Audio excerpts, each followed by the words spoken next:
It's your favorite Empress. Welcome back to another episode of the Empress Talks Series.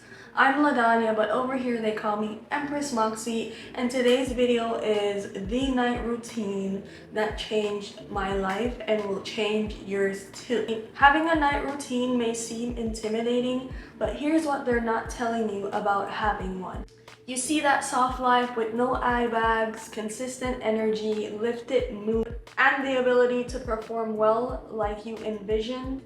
This night routine will contribute to that. The truth is, a night routine does not have to be perfect, it just has to be consistent. It took me getting tired of being tired to craft this night routine that I'm gonna be showing y'all, because I had moments where I was getting tired by the middle of the day during lunchtime and feeling sluggish throughout the rest of it, and that's not how I see my days going in my 20s. Also procrastinating a lot because of all the rest that I missed and needing to catch up on that sleep. And that's not a good cycle or in alignment with what we call a soft life. Our decisions made at night do affect who we are during the day. Let's talk about a realistic routine that actually works to make our mornings easier and our days more fulfilling. Starting off strong, we're gonna be unwinding with a relaxing routine. My favorite way to unwind after my days is usually washing the dishes, listening to calming music, or washing the dishes while doing one of those two things. So an example of this is me washing the dishes while watching an older 90s comedy like Living Single, Martin, Fresh Prince, any of the above. But that is how I unwind, and washing dishes is actually calming for me. I was just suggesting that, but whatever calms you down after a day is what you would do to assist you in this new night routine that you are building for a soft life. Other activities that help you unwind alongside calming music will be reading, walking outside, watching the sunset. It's really all about creating a calming environment that's going to relax your body and prepare it for sleep. And we're going to keep it going with number 2 being pampering self-care. My favorite self-care pampering activities are going to be warm showers or warm baths if you're into that. I like to do a long, relaxing shower after my day. It's going to help my body to relax and get into that mode of knowing that I'm about to go to sleep in a minute. I also love to do facial masks and take my time in the bathroom. My favorite face masks to use when pampering are going to be the Mediheal or the eye mask from Topicals. I love those a lot. They really actually make me feel like I'm in luxury. I'm really pampering my body and taking the time to give myself attention, which is a part of a soft life of taking the time and being patient and being present in that moment with yourself.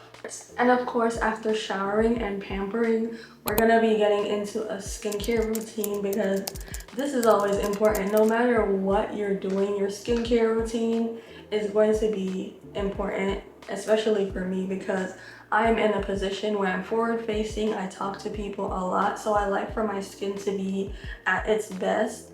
And so I try to do my skincare routine as consistent as possible. Like I said, your night routine doesn't have to be perfect. There will be some nights where you're too tired to do your skincare routine, but try to be as consistent as possible. So cleansing, then toning, moisturizing, and then adding on any specific treatments for any ailments that you have in your skin. The ailments that I have with my skin are specifically discoloration and hyperpigmentation from acne scars. So I like to use certain products at nighttime to put on those little patches, so it helps to fade that. Next is going to be planning for the day ahead. This is super important. This is what makes this night routine soft, because when you're ready tonight for the day ahead, it changes the trajectory of what you accomplish, how you feel, and how you show up. So spend a few minutes planning for what you're gonna do the next day. I usually love to do my planning on my bed.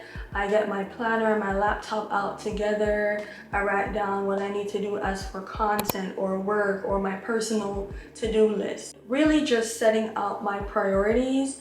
And after that, I also like to figure out what outfit I'm wearing, especially if it's during a weekday where I'm working the next day. I like to figure out what I'm wearing. Also, when I'm traveling, I like to do this so I have ample time to go out and explore and not have to think about what I'm wearing that day when the time comes. In this part of the night routine where I'm planning for the day ahead, I also like to make sure that all my alarms are set. I like to have consistent alarms throughout the week for work specifically. I like to wake up around the same time every single day because this helps my body to have a rhythm and balance about it so that I'm not too all over the place.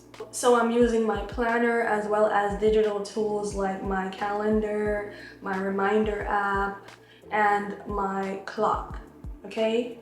And these practices help to reduce morning stress and enhance productivity that you're gonna have within that day. My next point is really all about setting a mood. It's about the ambience, how you're feeling, because this is how you're going to get your night's rest. So setting the mood for a good night's sleep. Everything that I've been doing leading down to this point has aided in creating a great sleep environment.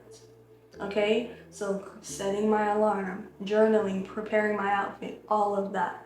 But right here is about releasing and actually getting into our bed. So I like to journal. Whenever I journal before bed, I talk about the events that happened during the day, whether it be negative or positive. I also sometimes like to do gratitude prompts, talk about what I'm grateful for from that day, grateful for from that month, that week, whatever it may be. Just releasing any thoughts in my head that may possibly keep me up at night, so that I can go to sleep with a clean slate for the next day. Another important thing for creating a sleep environment is going to be the temperature of my room.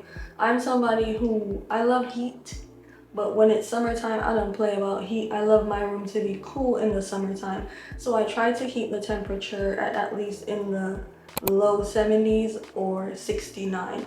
That's the perfect temperature for me, and it keeps me cool throughout the night so I'm not twisting and turning and having a bad sleep or night sweats. With setting the mood for a good night's sleep, I also like to remove all electronics at least an hour before I go to sleep. So I try not to be on my phone or my laptop or near the big screen TV, because this is going to help me to actually go to sleep and wake up refreshed. A hack that I like to do to help me to not have my phone on my bed whenever I'm going to sleep is going to be charging my phone on the next side of the room. And then this also helps in the morning, because when my phone alarms in the morning, then I have to get up and go to the next side of the room to turn the alarm off. And by the time I turn the alarm off, I'm standing up already. So then that helps me to just get that day started and get into action instead of just wallowing around in the bed and constantly hitting snooze. Alongside this, some tips I have for sleep aids that may help you are going to be herbal teas like chamomile tea, mint tea, ginger tea. Tea actually helps your body to calm down and relax and puts you into a meditative state. So if you're somebody who likes hot beverages, I would recommend drinking tea before bed to help you get into your slumber. A few more tips to help with setting the mood for a good night's sleep is going to be things like white noise machines, meditative music or sounds, as well as what you wear to bed. I'm wearing a pajama. This is so comfy. I like my silk and satin pajamas. They're breathable. It helps me to have a comfortable night's sleep. Okay, and I know it's gonna take motivation for a lot of us to get into a routine like this, so feel free to come back to this video anytime you need motivation to be consistent with your nighttime routine for a soft life. Also, remember, we're on the journey to getting to 10,000 subscribers on this channel by September. So if you are new here and you have not subscribed, please be sure to do so. I have two main genres on this channel, which are my Empress Talks with self-care, wellness, elevation type content, and then my Empress Diaries, which are my vlogs where I showcase me actually implementing self-care into my own life. So join the family because there's room here for everyone. Don't forget to give this video a big thumbs up and share it to any of your friends or family that you think it would be useful to.